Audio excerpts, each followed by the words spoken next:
자, 오늘 6장 들어가기 전에, 우리 좀 이권의 전체 그림을 좀 대략이라도 좀, 보고, 정리를 한번 하고 가면 좋겠다 싶습니다. 자, 우리, 2권 1장부터, 2권 1장부터 5장까지는, 크게, 어, 죄에 대한 부분입니다. 그죠? 죄에 대한 부분이에요. 죄라고 하는 것은 어, 이 중생을 우리가 설명하기 위해서는 죄를 어떻게 또 보았느냐 하면 타락한 의지라고 봤어요. 타락한 의지. 그래서 중생을 우리가 공부할 때 그 타락한 의지를 하나님께서 다시 새롭게 하신다.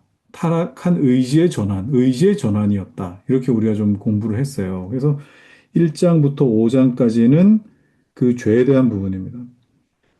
어, 타락한 의지를 가지고 있으니까 사실 기능이 안 되죠. 인간 기능이라고 합시다. 뭐 표현이 조금 자극적이긴 하지만 인간 기능 작동이 안 되는 거예요. 그러면 무엇으로만 움직이게끔 됐다 그랬어요. 왜곡된 자기 사랑, 곧 이기심. 이기심으로 작동하는 인간이다. 이게 어떻게 보면은 뭐, 이 죄에 대한 어떤, 큰 어떤 개념을 우리가 살필 수 있는 뭐 짧은 문장들입니다. 자, 그러다 보니 우리가 뭐 자유의지를 논한다? 자유의지를 논할 수 있는 그런 상태도 아니고 수준도 아니고 그냥 인간으로서 기능 자체, 그러니까 하나님 앞에서의 기능이겠죠? 그 타락한 의지니까. 그 기능이 완전히 상실되어 있는 기능할 수 없는 상태이기 때문에 이기심으로만 작동한다. 자, 여기까지가 이제 우리가 쭉 살폈던 1에서 5장까지의 내용입니다. 자, 그러면 오늘 우리가 살펴야 될 이 6장은 중보자예요. 중보자. 중보자. 그다음에 7장과 8장은 율법입니다. 그다음에 9장부터 11장이 복음입니다. 자, 복음이 끝나고 난 다음에 12장부터 14장까지가 예수 그리스도의 인성, 그리고 신성, 이렇게 이제 나오거든요. 자, 그럼 보십시오. 구조를 보세요. 이원 들어서자마자 인간으로서, 하나님 앞에 인간으로서 그 기능을 상실하고 오직 그냥 자기 좋을 대로 행하는, 그죠? 뭐 하나님의 기쁨 뭐 이런 거 생각하지 않고 그냥 내 감정이 어떻다, 내 만족이 어떻다, 이걸로만 그냥 작동하는 어, 사람의 어떤 시스템인 거예요. 자, 그때에 중보자에 대한 이야기가 나옵니다. 어, 이 중보자의 위치를 한번 보셔야 돼요. 이 중보자의 위치. 중보자의 위치가 이렇게 있습니다. 자, 그리고 율법이 이렇게 등장하죠. 율법이 등장하고, 그다음에 복음이 이렇게 등장하게 되는데, 여러분, 율법을, 뭐, 물론 이제 바울은 율법과 복음 자체를 대비하면서, 어, 우리가 율법을 넘어서는 어떤 복음을 가졌다. 율법은 정죄의 어떤 도구이지만, 복음은 우리에게 자유를 준다. 이런 어떤 의미로 율법을 이야기했지만, 율법을 제대로 알게 되면은, 율법은 곧, 율법이 계시된 그 시대에, 이 계시되신, 그러니까 임재하신 그리스도라는 사실을 알 수 있어요. 율법은 구약 시대 이 율법 시대에 계시되신 그리스도예요. 왜냐하면 한치의 오류가 없는 하나님의 직접 주신 말씀이니까 그 말씀으로 인해서 그 백성들을 다스리시고 또 하나님 뜻대로 인도해 가시는 어떤 말씀이시지 않습니까? 그래서 율법은 그 당시에 나타나신 그리스도다. 그런데 이제는 뭐예요? 신약으로 오게 되면서 어, 복음으로 정말 이 선명한 복음으로 나타나셨다. 자, 그러면 중보자라고 하는 이 그림이 율법, 그다음에 복음, 어떤 식으로 이제 표현하려고 하는지 칼빈의 의도를 좀 아셔야 되겠고.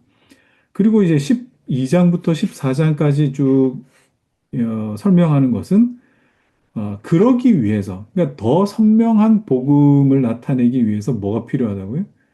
그리스도의 인성이 필요하고 그리스도의 신성이 필요하다라는 거를 말할 수밖에 없는 겁니다.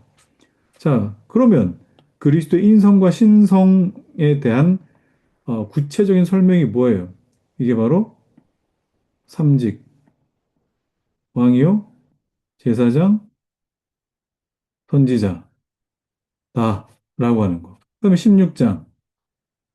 이제 이 모든 걸 이제 정리해서, 모든 걸 정리해서, 뭐 사실 모든 것 정리는 아니겠지만, 여기까지만 정리한 내용을 가지고 뭐가 나옵니까? 사도신경이 나옵니다. 그럼 어떻게 생각해 보면, 사도신경이라고 하는 거는 그 앞에 나와 있던, 어, 우리 창조주 하나님, 그 1권에 나오는, 그죠? 하나님을 아는 지식, 두 지식, 이 창조자에 대한 어떤 이 이해와, 그리고 또 2권의 구속자에 대한 그 이해가 사실 어디를 향하고 있습니까? 사도신경의 그 짧은 짧은 문장들을 향하고 있다는 거를 지금 칼빈이 얘기하고 싶은 거죠. 사도신경 굉장히 중요하겠죠, 그러면.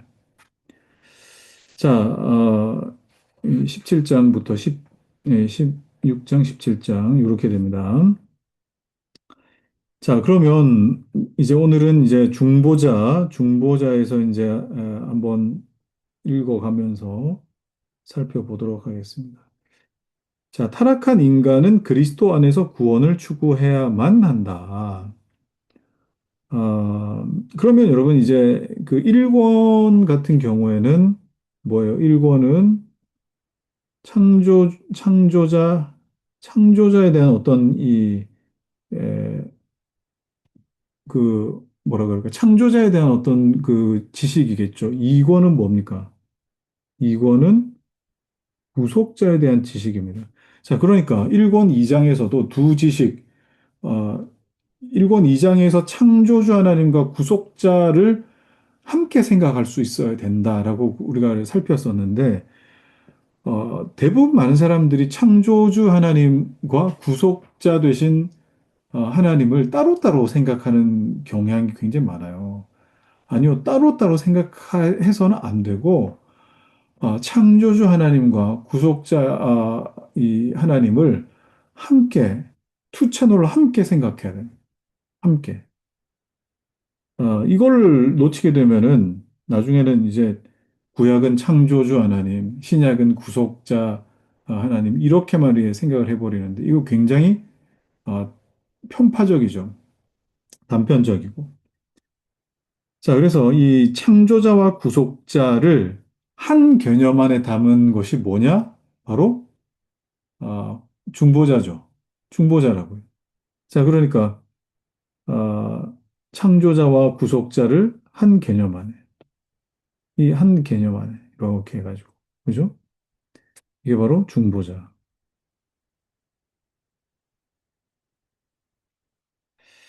자, 이 부분에서 제일 중보자적인 어떤 이 뭐라 그럴까? 샘플, 성경에는 예수님 말고요. 예수님 말고, 예수님 뭐 직접 뭐 중보자이시니까. 중보자를 잘 설명한 이 책이 바로 욥입니다. 욥. 욥은 이제 나중에 제가 뒤로 가서 이제 한번 설명해 드릴게요. 자, 그러면 이제 6장에 들어서면서부터 앞에 5장까지는 이제 죄에 대한 설명이었고, 이제 6장에 들어서면은 구속자에 대한 지식이 이제 쭉 나오게 되는데, 복음이 훨씬 더 선명해지죠. 앞쪽보다. 이제 앞쪽은 복음이 필요해. 복음이 필요해. 이제 이걸 계속, 어, 설명을 했다면, 자, 복음이 필요해라고 하는 건데, 이제 7장에 이제 뭐가 나온다 그랬어요? 율법이 나온다 그랬잖아요. 그러니까 6장에서는 이런 질문을 던집니다. 어떤 질문이요? 그래서 율법이, 율법이 필요한가? 필요한가? 그래서 율법이 필요한가? 어, 구약 시대 때부터, 있었던 그 율법이 신자나 또는 뭐 불신자나 그 율법이라는 게 뭐 과연 필요한 건가라는 어떤 그 클 단서 같은 것들을 6장에서 이렇게 툭툭툭툭 흘려놓는 부분들이 있는데 그 부분들을 잘 캐치하시고 그다음에 7장으로 가게 되면은 아, 훨씬 더 풍성한 답을 얻을 수 있겠죠. 그죠? 율법이 필요한가라고 했을 때. 자, 그러면 한번 본문을 읽어 봅시다. 뒤에 이제 설명할 부분이 조금 있습니다. 자, 중보만이 이랑 타락한 인간을 도우신다. 자, 여기서 중보자라고 이렇게 쓰지 않고 번역 자체가 이제 중보라고 했는데 중보는 사실 우리가 중보 기도라고 하지만 중보라는 이 말은 예수 그리스도 이외에 해당될 수 있을 만한 이 대상이 없습니다. 중보라고 하는 것은. 왜 그러냐면, 뭐 쉽게 말하면 사다리 역할을 하기 때문에, 사다리. 그럼 우리가 구원받은 사람이 하나님과 죄인 사이 사다리 역할을 할 수 있느냐? 없잖아요. 거기도 여전히 예수 그리스도의 십자가만 사다리 역할을 할 수 있기 때문에 우리는 중보할 수 있는 사람은 아닙니다. 그래서 이거를 이제 중보적 기도 뭐 이렇게 이야기를 하는데 중보를 닮은 기도라 뭐 이런 말이겠죠. 그죠? 그래서 우리가 교회에서 용어를 쓸 때 중보기도 하지만 사실 중보적 기도라고 하든지 아니면 뭐 누군가를 돕는 또 긍휼히 여기는 마음으로 하나님께 긍휼을 구하는 기도를 하는 도고 기도라고 하든지 뭐 그런 의미로서 쓰는 것이 더 적절하다. 근데 이게 중보기도라는 말 너무 오래전부터 이게 쓰여가지고 이게 근데 중보기도는 약간 카톨릭적인 그 냄새가 나는 그런 표현이에요. 그죠? 이 세상에서 죽은 사람의 은혜를 많이 입은 사람들이 그 죽은 사람을 기리면서 뭐 해준다는 겁니까? 기도해 준다는 거 아닙니까? 기도해 주면 그 사람이 그 여러 도움을 받은 사람들의 기도를 통하여 점점 더 성화되어 간다. 점점 더 영화에 가까워진다. 저기에서 그 어디입니까? 그 갑자기 생각이 안 나네. 그 어디입니까? 카톨릭 죽어서 가는데. 연옥. 음. 연호. 교통사고나 이 후유증인가 이거? 음. 자, 연옥에서 이렇게 업그레이드 된다는 거 아니겠어요? 자, 그런 의미로서 우리가 중보를 생각하는데 중보는 오직 그리스도만이 중보가 되신다. 자, 인류 전체는 아담 안에서 멸망했다. 따라서 우리가 위에서 말한 시초에 있었던 훌륭한 고귀성은 우리에게 아무 유익도 주지 못하고 큰 수치를 주는 것이 되어 버렸다. 우리가 원래 가지고 있었던 그 내용에 대해서 이권 초반부에 우리가 좀 이야기를 했었습니다. 그러나 죄로 오염되고 더럽혀진 인간을 자기 작품으로 인정하시지 않는 하나님은 드디어 자기의 독생자를 통해서 구속자로 나타나셨다. 자, 표현을 여러분 잘 보셔야 돼요. 하나님은 자기의 독생자를 구속자로 보내셨다가 아니죠. 그죠? 저는 이 표현이 참 귀한 표현이라고 생각합니다. 왜 그래요? 삼위 하나님을 지금 설명하잖아요. 이 짧은 문장에. 삼위일체. 분명 위격으로서는 구별되시지만, 어, 하나님의 그 본질, 하나님의 그 본체, 그것은 나누이거나 구별되지 않으시고 같은 본질 속에 계신다. 그래서 하나님은 자기의 독생자를 통해서 구속자로 나타나셨다. 참 정말 잘 쓴 표현이라고 생각하는데, 이 표현 자체는 여러분 나중에 뭐 그런 말이 있습니다. 하나님은, 예수 그리스도는 하나님으로부터, 성부로부터라고 해야 되겠다. 여기는 성부로부터 영원히 낳으셨다. 자, 이런 표현들도 있어요. 낳은 바 되셨다. 로 하지 않고 낳으셨다. 이렇게 했어요. 표현이 굉장히 좀 모호하죠, 그죠? 성부로부터 영원히 낳으셨다. 그럼 누가 누구를 낳았다는 겁니까? 예수님이 낳으셨다는 겁니까? 아니면 성부로부터 낳, 낳은 바 되셨다는 말입니까? 자, 이걸 이제 뭐 사람들은 시간 순서대로 뭐 그러면은 어, 이 어쨌든 낳으신 거 아니냐? 성자 피조 된 거 아니냐? 뭐 이런 이야기를 이제 하는 사람들도 있는데 그런 말이 아니라 성자가 계시지 않은 때는 없었다라는 그런 의미가 되는 겁니다. 그래서 지금 이 문장도 하나님은 드디어 자기의 독생자를 통해 구속자로 나타나셨다라는 것도 본질상 하나이신 하나님이 창조자와 구속자로 이 땅 가운데 나타나시는 것은 그러면은 창조자이셨던 분이 하늘을 비우시고 이 땅에 나타나셨느냐 그런 말이 아니라 영원하신 그 하나님이 그 만세 전부터 말씀이신 자기 아들을 구속자로 이 땅에 보내시는 부분을 우리 이해할 수 있는 이 부분을 사실 정확하게 표현하자면 이렇게 표현해야 맞다는 겁니다. 자, 계속 봅니다. 그러므로 우리는 생명에서 사망으로 전락했기 때문에 우리가 논술한 창조주 하나님께 대한 지식이 있더라도 자, 우리가 이 논술한 이 부분이 어디입니까? 이게 1권이었죠. 1권. 창조주 하나님께 대한 지식. 믿음이 그리스도 안에 있는 우리의 하나님 아버지를 보여주는 이 믿음이 따르지 않으면 이건 괄호를 쳐야 되겠네. 그죠? 이렇게. 믿음이 이를 수식하는 그리스도 안에 있는 우리 하나님 아버지를 보여주는 믿음이 따르지 않으면 그 모든 지식은 아무 쓸데없는 것이다. 자연적인 순서로서는 우주라는 구조가 일종의 학교가 되어서, 왜냐면 이게 일반적 계시라고 했지 않습니까? 일반 은총에. 그래서 우주를 통해서 배울 수 있는 부분인데 그 안에서 우리가 경건을 배우고 거기서부터 다시 영생과 완전한 복락으로 전진하기로 되어 있었다. 그러나 사람이 반역한 후로 우리는 어느 쪽으로 향하든 간에 보이는 것은 하나님의 저주를 만나게 된다. 뭐 이거는 우리 앞에서 이제 살폈던 내용입니다. 자, 그 밑에 우리는 우주를 보고서 하나님을 아버지라고 생각할 수 없게 됐다는 거죠. 우리는 오히려 양심의 가책을 느끼며 하나님이 우리를 자기의 자녀로 전혀 인정하지 않고 인연을 끊으시는 것은 우리에게 죄가 있으므로, 그죠. 우리에게 죄가 있으므로 당연하다는 양심의 소리를 듣는다.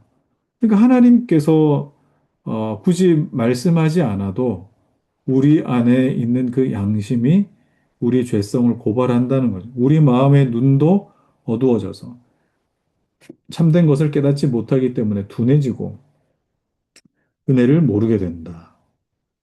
자, 지성, 이성, 그죠? 인식의 기능이 완전히 다 망가졌다는 뜻이잖아요. 우리의 모든 감각도 뒤집혀서 하나님의 영광을 가로챌 만큼 악하게 되었다. 이게 뭐예요? 우리의 의지도 다 망가졌다는 거잖아요. 이 영혼의 주된 기능이었던 인식과 의지, 인식 안에 있는 이성과 오성과 지성, 의지의 감정과 감성과 의지, 이런 것들이 전부 다 아, 마비가 됐다. 기능이 안 된다 이거예요. 기능이. 우리가 앞에서 봤던 것처럼.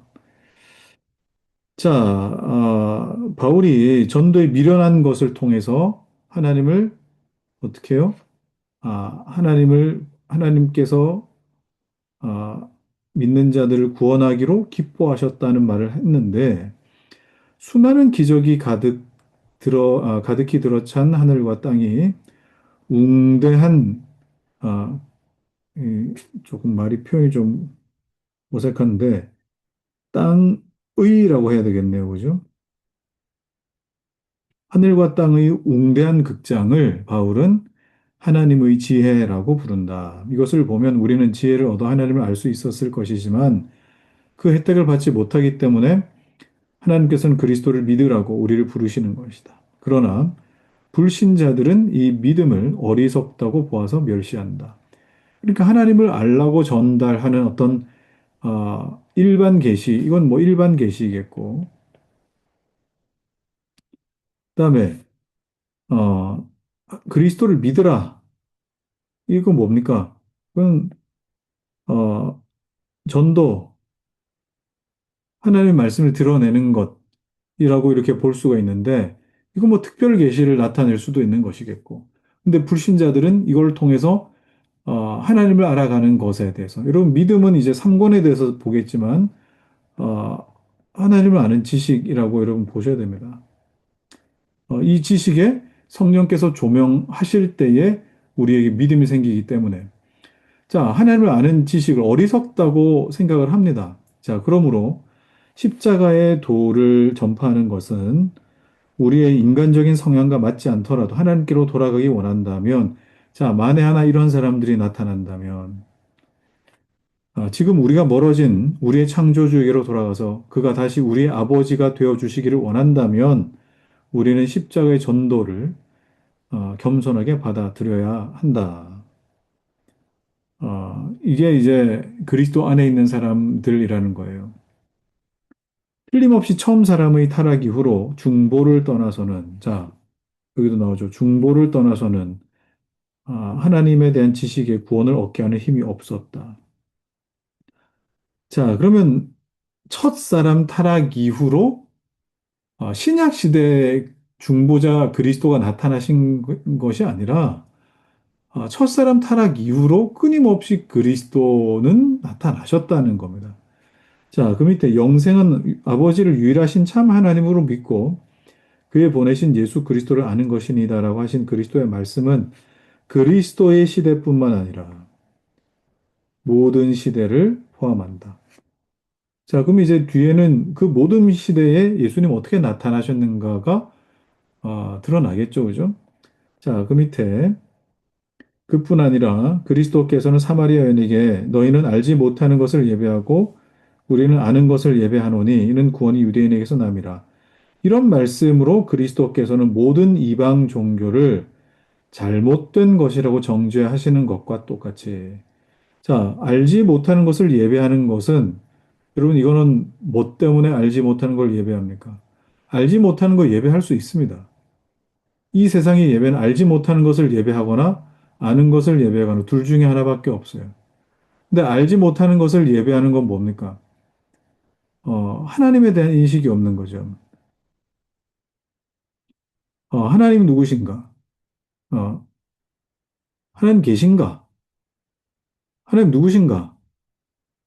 에 대한 어떤 이 지식도 없기 때문에 내가 만든 신, 그죠? 그리고 또 내가 바라는 어떤 것을 염원하는 종류의 예배는 세상 어떤 사람들 중에 다 있는 부분입니다. 그러나 아는 것을 예배한다. 아는 것을 예배한다. 자, 그러면 율법 아래에서 구속자가 선민에게만 약속이 되었다는 그 이유를 알리신다. 율법 아래에서 구속자가 선민에게만 약속되었다. 이게 무슨 뜻입니까? 어, 율법을 통해 뭘 지금 하신다는 거예요? 어, 알게 하신다는 거죠. 알게. 율법 통해서. 어, 율법을 통해서 약속이 있다는 것을 알려주신다라는 겁니다. 따라서 그리스도를 우러러 보지 않는 경배는, 자, 중요한 말입니다. 결코 하나님을 기쁘시게 하지 못했다는 결론이 된다. 다르게 표현하자면 그리스도를 알지 못하는 예배는 하나님을 기쁘시게 할 수 없다. 그리스도를 붙들지 못하는 예배는 하나님을 기쁘시게 할 수 없다. 그래서 저는 언젠가부터 이 시편을 계속 그리스도 중심으로 설교하고 있어요. 금요 기도회 때.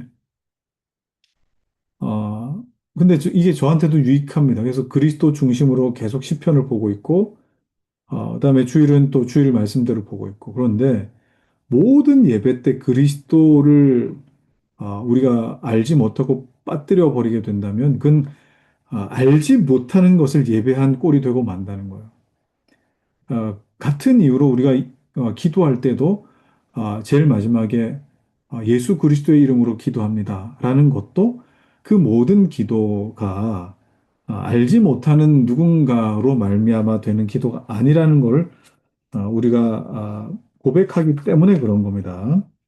자, 그럼 우리 2항을 보기 전에 2항에 가면은 여러분 거기 그 몇 페이지예요? 82페이지 보게 되면은 음, 그런 말이 있습니다. 어, 이제 그 언약이라고 하는 이 말을 이제 하게 되는데, 여기 보십시오. 이제 언약에 대한 이제 말을 하게 되는데, 어, 이제 칼빈이 언약 신학을 굉장히 중요하게 여기는 사람이기 때문에, 이 언약이 어떻게 펼쳐지고 어떻게 이루어지는가에 대한 부분을 이제 뒤에 가면 굉장히 상세하게 증거하거든요.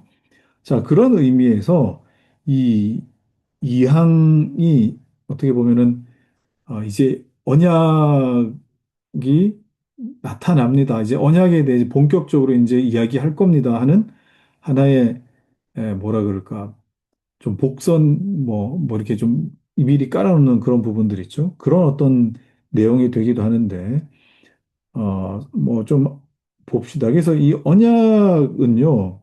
여러분, 보통 우리가 구약 처음에 시작할 때 그 언약이 어떻게 나뉩니까? 아담으로 인한 행위 언약이죠. 행위 언약. 이게 뭐, 사실 이거는 뭐, 아이고, 아담으로 인한 그 행위 언약입니다. 그래서 선악과를 뭐, 먹느냐, 마느냐, 지키느냐, 뭐 이런 어떤 모습인데, 어, 행위 언약과 무슨 언약이 있습니까? 이거 또 은혜 언약이 있죠. 이 은혜 언약은 두 번째 아담 되시는 예수 그리스도를 통해서 이제 나타나는 언약이다. 이렇게 볼 수가 있는데, 어, 이제 이 항에서 언약을 살짝 소개를 하기 시작합니다. 소개하는데, 이 행위 언약에서 실패한 이 인간으로서 행위 언약에 실패한 이 언약을 결국 예수 그리스도께서 이루어 주실 수 있다라는 것을 지금 말하고 싶은 거예요. 그래서 그 행위 언약과 은혜 언약 사이에 하나님께서 뭐 족장들을 통해서 모세를 통해서 다윗을 통해서 노아나 뭐 이런 사람들 통해서 많은 사람들을 통해서 언약에 대한 것들을 계속 끊임없이 상기시키는 이유는 결국 이 은혜밖에 우리가 붙들 수 있는 것이 없다라는 것을 알려주기 위함입니다. 이 중간중간에 뭐 무슨 언약 되게 많습니다. 자, 이 언약이라고 하는 이 개념은 뭐 이건 기독교 강요랑 상관없이 뒤에도 나옵니다만 이레니우스. 이레니우스가 누구냐면 폴리카브의 이 제자예요. 폴리카브는 누구냐? 아이고. 폴리카브는 누구냐? 사도 요한의 제자예요. 사도 요한 게 사도 시대가 있고 폴리카브는 그러면은 사도 요한의 사도들의 제자를 속사도라 부릅니다. 속사도. 그다음에 속사도의 제자들 그 시대를 이제 교회 아버지라고 해서 교부라고 이제 부르는데 뭐 그냥 이거는 그냥 참고하시고 이 이레니우스가 제일 먼저 사용을 했는데 이 언약이라고 하는 것이 점진적으로 결국 예수 그리스도를 향하여 간다라는 것을 이야기하고 싶었던 겁니다. 자, 처음에 여러분 족장 시대는 하나님께서 아브라함에게 어떻게 말씀하세요? 어, 뭐 하늘의 별을 봐라. 그리고 또 바다의 모래같이 너희 자녀들이 뭐 많게 될 것이다. 그리고 뭐 네 씨에서 나온 자가 너의 아들이다. 뭐 이런 말씀들 많이 하시지 않습니까? 그러니까 이걸 뭐 특별하게 뭐 명기해 두지 않으시고 구두 언약. 이건 구두 언약이에요. 족장 시대 때는. 자, 그다음에 모세 때 십계명. 십계명은 하나님이 직접 써주셨죠. 이 구두로 한 것이 아니라 이 문서라고 하진 그렇고 성문화된 언약입니다. 이거는 진짜 하나님께서 직접 써주셨어요. 자, 요 두 개를 뭐라고 부릅니까? 옛 언약. 그죠?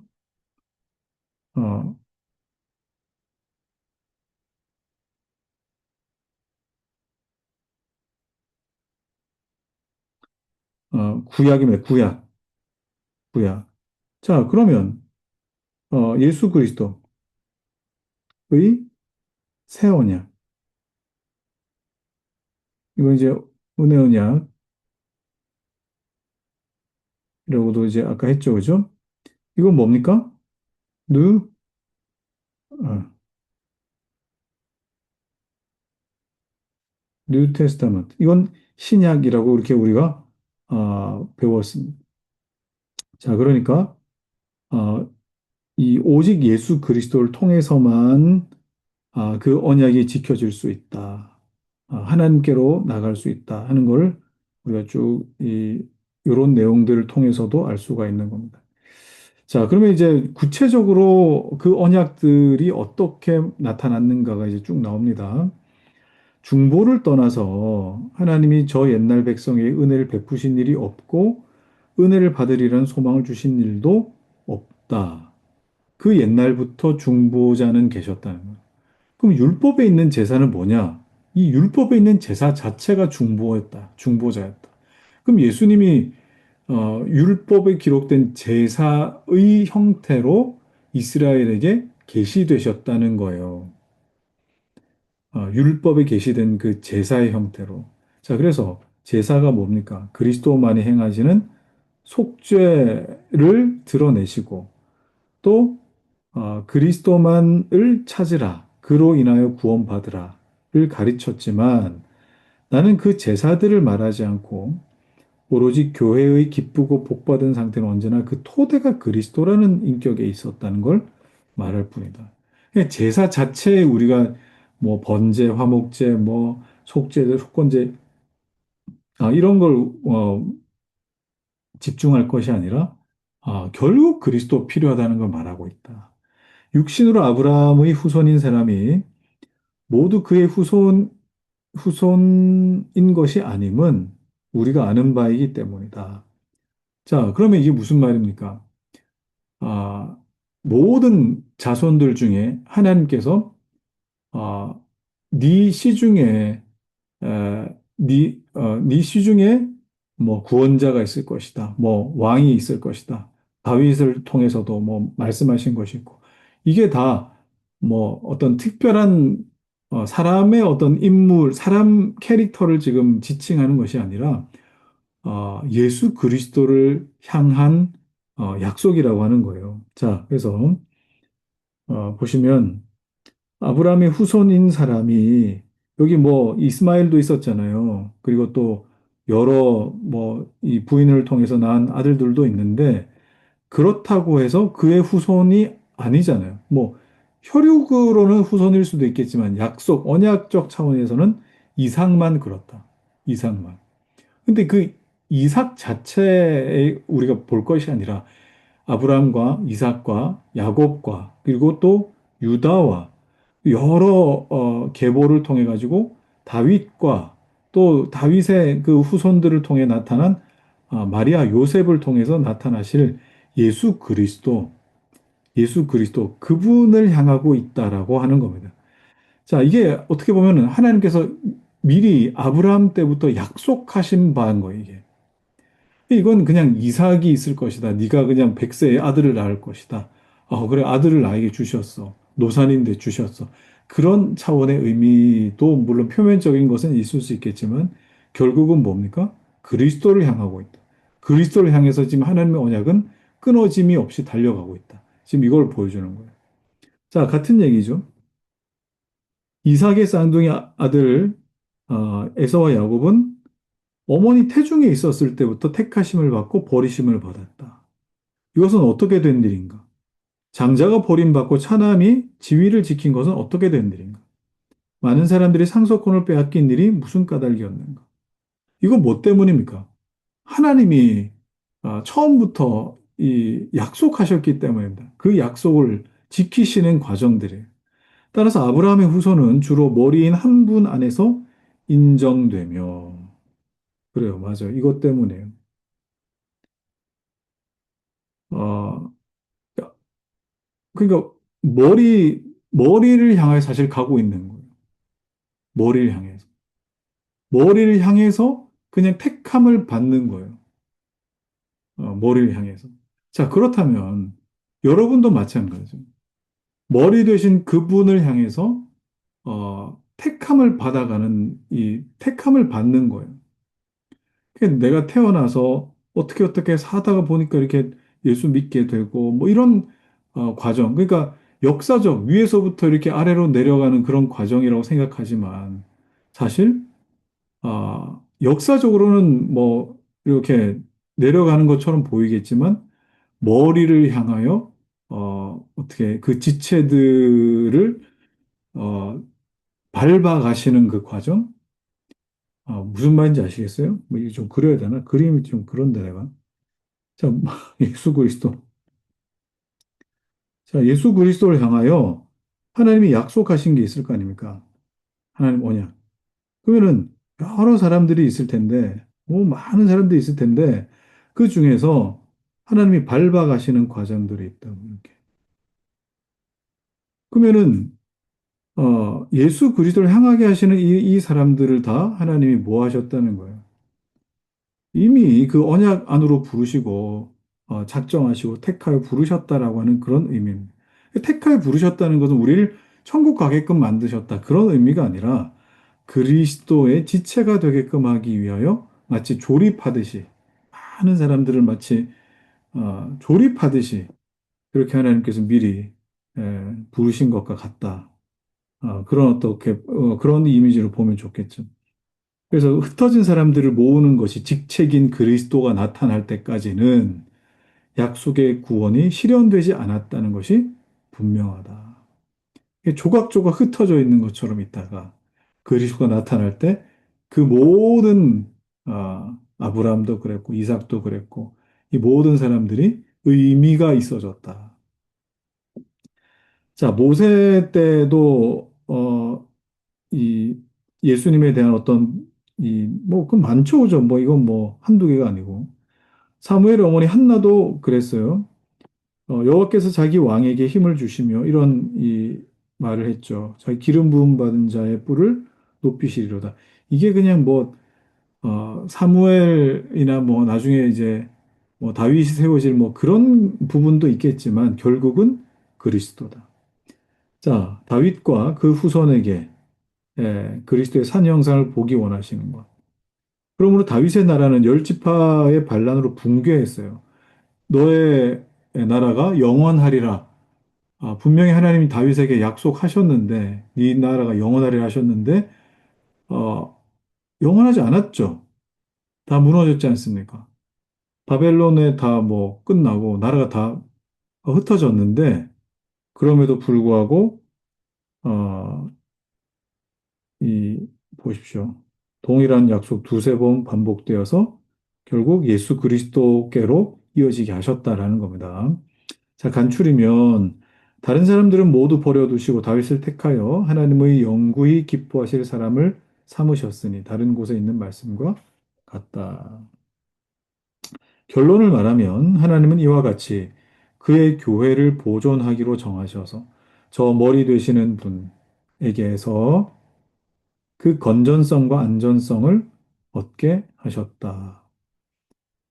결국 하나님은 자기 교회를 모으시는 겁니다. 구약 때부터 지금에 이르기까지. 하나님은 하나님의 교회를 모으시는 겁니다. 자, 이것을 보면 제일 밑에 줄. 하나님께서는 중보 없이는 인류와 화해하실 수 없으므로 율법 하에서 거룩한 조상들이 믿어야 할 대상으로서 항상 그리스도가 그들 앞에 제시되었다는 것이 이제 분명하게 제시되었다. 자, 그러니까 결국 율법을 통해서도 뭡니까? 이 말은 율법을 통해 그리스도 드러나셨다. 그죠? 자, 사망 봅시다. 자, 여기도 이제 뭐 구약 선지자들을 통해 나타나신 그리스도를 지금 계속 반복해서 보여줍니다. 하박국 있어요. 하박국. 뭐 이렇게 다윗의 나라가 영원하리라 이런 말씀. 이사야. 불신자였던 아하스 왕이 예루살렘 포위 공격이 해제되어서 도성이 곧 안전하게 되리라는 이사의 증언을 물리쳤을 때 그는 갑자기 메시아에 관한 언급을 한다. 보라, 처녀가 잉태의 아들을 낳을 것이요. 자, 이 상황이 지금 요런 배경을 가지고 예언한 말씀이라는 말이에요. 그래서 이게 어떤 의미라고 봅니까? 비록 악한 왕과 백성이 고의로 하나님의 약속을 믿지 않으려는 듯이 약속을 거부했지만 구속자가 지정된 때에 오실 것이므로 이 언약은 무효로 돌아가지 않는다. 니네들이 무시해도 하나님의 약속은 계속 진행된다는 겁니다. 간단히 말하면 하나님이 자비하시다는 걸 알리기 위해 모든 예언자가 항상 애써 선포한 것은 구속과 영원한 구원을 가져올 다윗의 나라였다라는 거죠. 자, 예레미야도 한 의로운 가지를 일으킬 것이다. 뭐 이런 말씀. 에스겔, 내가 한 목자를 세워 먹이게 하리니 이런 거. 호세아, 그죠? 이스라엘 자손이 함께 모여 한 두목을 세우고 미가 여호와께서 선두를 행하시리라. 아모스, 어, 뭐 다윗의 무너진 장막을 일으키고 유명한 말씀이죠. 스가랴, 시온에 따라 크게 기뻐할지어다. 뭐 이런 말씀, 나귀를 타시는 뭐 겸손의 왕 이런 말씀들, 이런 말씀들을 언급되어 있다. 자, 마지막 이제 사항입니다. 오늘 이제 사항까지밖에 없어서. 자, 사항을 보는데, 네. 사항은 좀, 이거는 다 읽어야 될 것 같아요. 다 읽어야 돼요. 자, 하나님께서 유대 백성이 이런 예언들을 듣고 깨달아 직접 그리스도를 향해 해방을 구하게 되기를 원하셨다. 말씀이 증거될 때마다, 예언을 들을 때마다, 중보가 되시는 그 말씀을 붙들기를 원하셨다는. 비록 그들은 수치스러운 타락 상태에 빠졌지만, 대원칙에 대한 기억을 지워버릴 수는 없었다. 대원칙에 대한 기억이 뭡니까? 대원칙. 이게 하나님의 언약 아닙니까, 이게? 하나님이 하기로 하셨다는 거. 하나님의 언약. 대원칙.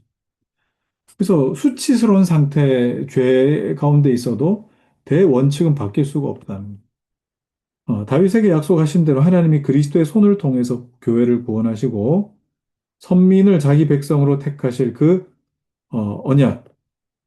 여기도 괄호를 해야 되겠네. 그 언약, 거저주신 그 언약은 확고부동하리라는 것이 대원칙이다. 그죠? 그 언약은 확고부동하다. 확고부동하다. 그렇기 때문에 그리스도께서는 제자들이 하나님을 분명하고 완전하게 믿기 위해서는 자기를 믿으라. 하나님 믿으려면 나를 믿어라. 이렇게까지 말씀하셨다. 하나님을 믿으니 또 나를 믿으라. 그죠? 믿음은 원래 그리스도로부터 아버지께로 올라가는 것. 왜 그렇습니까? 믿음이라는 것은, 어떻게 보면은, 중보의 성격이 있죠. 왜 그래요? 통로, 수단. 그죠? 그리스도로부터 아버지께로 올라가는 것이지만 그리스도께서 말씀하신 뜻은 다음과 같은데, 곧 믿음은 하나님을 믿는 것이지만 완전히 굳은 믿음을 가진 분이 중보로서 사이에 있지 않으면 믿음은 점점 사라지며 우리 믿음이라는 게 그런 종류라는 거예요. 믿음이 자꾸 사라진다네. 뭐 때문에? 이 세상에 살기 때문에. 그래서 중보가 없으면 완전한 어떤 이 믿음을 가지신 분이 없으면 하나님은 너무나 존엄하고 높으시기 때문에 땅에 기어다니는 구더기와 같은 죽을 인생으로서는 도저히 도달할 수 없다는 것이다. 그래서 우리는 그분을 의지할 수밖에 없습니다. 그분을 의지할 수밖에 없어요. 어저께 어떤 자매가 이제 그런 고민을 했어요. 나에게는 누군가를 사랑할 사랑이 없어서 너무 괴롭습니다. 나에게는 그런 이 사랑이 없어서 너무 괴롭다는. 여러분도 그런 어떤 생각이 들 때가 있죠. 좀 누군가를 사랑할 마음, 그리고 또 여유, 실력도 없고 그런 감정조차도 내가 없다. 그것 때문에 너무 괴롭다. 하나님 분명히 하나님 사랑하고 이웃 사랑하라고 하셨는데, 그래서 제가 뭐라고 남겼냐면, 어, 내 안에 사랑이 없는 거는 요런 차원인 거죠. 요런 거. 그죠? 믿음은 점점 사라진다. 그럼 사랑도 마찬가지예요. 사랑도 점점 퇴색되고 사라질 수 있습니다. 그런데 완전한 믿음 또는 완전한 사랑이신 그분이 그 중보가 되지 않으면 그분을 제가 그랬어요. 내가 누군가를 사랑할 수 있도록 기도하지 마십시오. 그렇게 내 실력이 좋아질 거라고 기도하지 마시고 어, 예수님이 하나님이신 예수님이 그분을 사랑하실 수 있도록 불쌍히 여겨 달라고 기도하시고 그분과 동행하고 그분과 연합되어 있는 내가 예수님 사랑하시는 그분을 함께 사랑할 수 있도록 예수님께 더 집중을 해라고 했어요. 왜 자꾸 사랑할 수도 없는 사람에게 자꾸 집중을 해요? 예수님이 사랑하시면 나도 그를 사랑할 수 있게 된다는 거예요. 그게 우리 그리스도인이 갖고 있는 능력이지, 뭐, 나에게 특별한 능력을 주셔서 사랑할 수 있게 하신다. 그게 아니고 하나님이 하시는 거예요. 예수님이 하시는 거라고. 이게 그리스도인이 갖고 있는 능력이에요. 자, 지금 그 얘기하고 있는 거잖아요, 지금. 그죠? 이게. 그렇기 때문에 하나님이 믿음의 대상이라고 하는 일반적인 말에는 찬성하지만, 거기는 조건이 필요한데, 그리스도를, 예, 보이지 않는 하나님의 형상, 이유가 없지 않기 때문이다. 그리스도를 붙들어야 된다는 것은, 여러분, 우리에게 얼마나 놀라운 혜택인지 모릅니다. 왜 그래요? 그리스도 오시기 전에는 뭡니까? 너는 어떤 형상이든지 만들지 말며 십계명에 나 외엔 다른 신들을 내게 두지 말아라. 널 위해 새긴 우상을 만들지 말고 어떠한 형상으로든지 만들지 말아라. 그렇게 분명 하나님 말씀하셨는데 하나님께서 직접 형상으로 오셨어요. 형상으로. 자, 그러면 이만큼 분명한 게 없다는 뜻이잖아요. 그러면 그분을 믿고 그분의 이름으로 기도하고 그분을 어떻게 해요? 그분께 경배하고 하는 것이 결국 하나님을 향한 것이 된다. 라는 겁니다. 왜냐? 그분이 형상으로 오셨기 때문에. 자, 이 층호는 우리에게 경고하기를 하나님이 그리스도 안에서 우리와 만나지 않으시면 우리는 구원받았다는 것을 깨달을 수 없다. 유대 사회에서는 예언자들이 구속자에 대해 가르친 것을 율법학자들이 잘못된 해석으로 모호하게 만들었다. 이 예언자들의 예언이 그리스도를 향하고 있는데 뭐 이렇고 저렇고 이게 해석했다는 거죠. 그럼에도 불구하고 그리스도는 널리 알려져 있다. 그렇습니다. 구약 전체에 그리스도가 계시되어 있습니다. 절망 상태에서는 중보의 출현 이외에 다른 방법이 없으며, 자, 그래서 제가 지금 2주 동안 뭐 얘기했어요? 절망하라고 제가 얘기하는 거잖아요.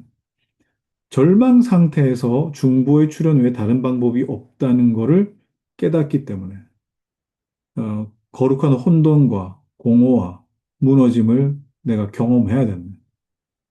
정말 위에 나오는 땅에 기어다니는 구더기와 같이 죽을 인생이다. 정말. 내가 이 하나님께서 의미를 부여하지 않으시면 이 정도밖에 안 되는구나. 이걸 철저하게 아셔야 돼. 이런 방법이 없고, 교회를 해방하는 방법도 달리 없다는 것이 여론과 같이 인정돼요. 그리스도는 율법의 마침이다. 는 바울의 가르침은 유감이지만 아직 널리 알려지지 않았었다. 그 당시에요. 어, 경건 생활의 첫째 단계는 하나님이 우리의 아버지시라는 것을 우리를 지켜주시며 주관하시며 양육하시며 우리를 모아 하나님 나라 영원한 상속으로 주신다는 것을 인정하라는 것이고, 자, 이게 뭡니까? 첫 번째 우리 1권에서 주로 말하던 부성애인 것입니다.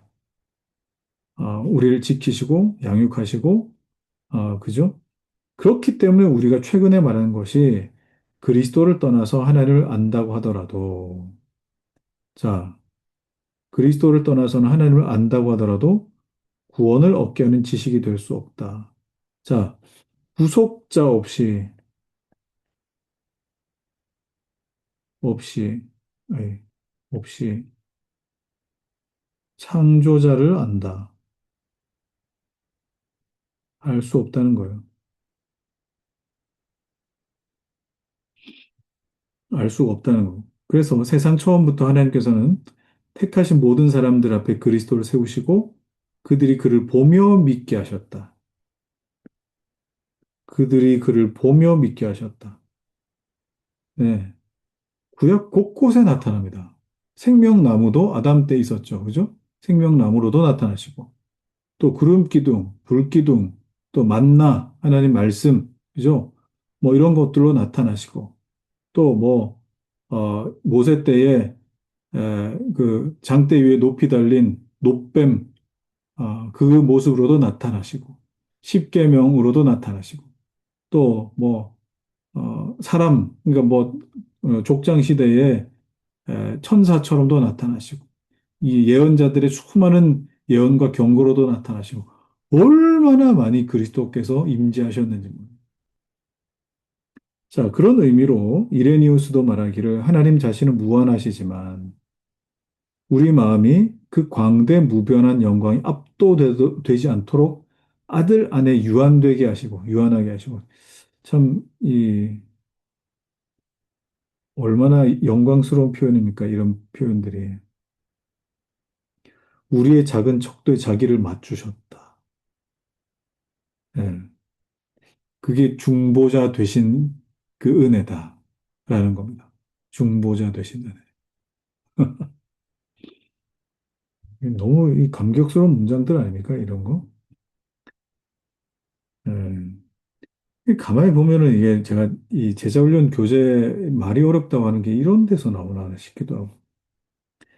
자, 뭐, 네. 광신자들은 이 점을 생각하지 않고 유용한 발언을 아, 불경건한 공상으로 받고 마치 하나님의 완전하신 전체에서 흘러나는 신성의 일부분만이 그리스도 안에 있다는 듯 곡해한다. 이건 이제 뒤에 나오는 이제 예수 그리스도의 인성, 신성 이제 얘기할 때 이제 나오겠죠, 그죠? 예. 그러나 이레니우스의 말은 하나님은 그리스도 안에서만 이해된다는 뜻에 불과하다. 아들이 없는 자에게는 또한 아버지가 없으되라고 한 요한의 말은 언제든지 옳았다. 천지를 만드신 최고의 존엄하신 분을 경배하노라고 자랑하는 사람들이 많지만 창조주 하나님 예배한다. 뭐 이렇게 말하지만 그들에겐 중보가 없기 때문에. 자, 이런 누굽니까? 유대인들 말하는 거잖아요. 유대교. 그리고 이슬람, 무슬림들. 그죠? 어, 그들은 뭐가 없어요? 중보가 없어요. 중보가 없다고, 중보가. 따라서 하나님을 자기 아버지라고 믿을 수 없다.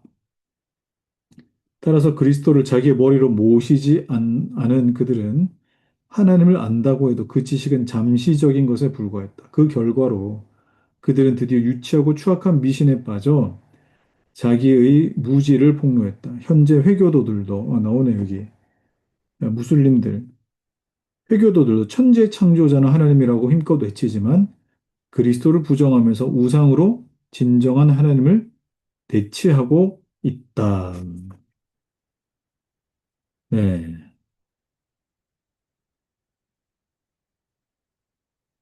자, 이렇게 오늘 우리 간단하게 사항까지 살펴봤습니다. 시간이 이렇게 됐네. 짧게 해도 이렇게 되지? 음.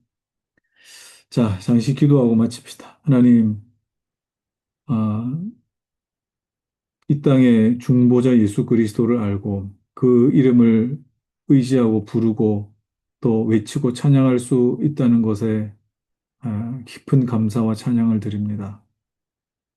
이 땅에 많은 성도들 예수 그리스도를 알게 하시고 그 이름으로 인하여 감격하게 하시고 내가 하루에 눈을 떠서 예수 그리스도라는 이름을 가장 먼저 떠올리고 묵상하고 또 하루를 마칠 때도 예수 그리스도로 맞춰갈 수 있는 복된 성도들 되게 하여 주옵소서. 예수 그리스도의 이름으로 기도하옵나이다. 아멘.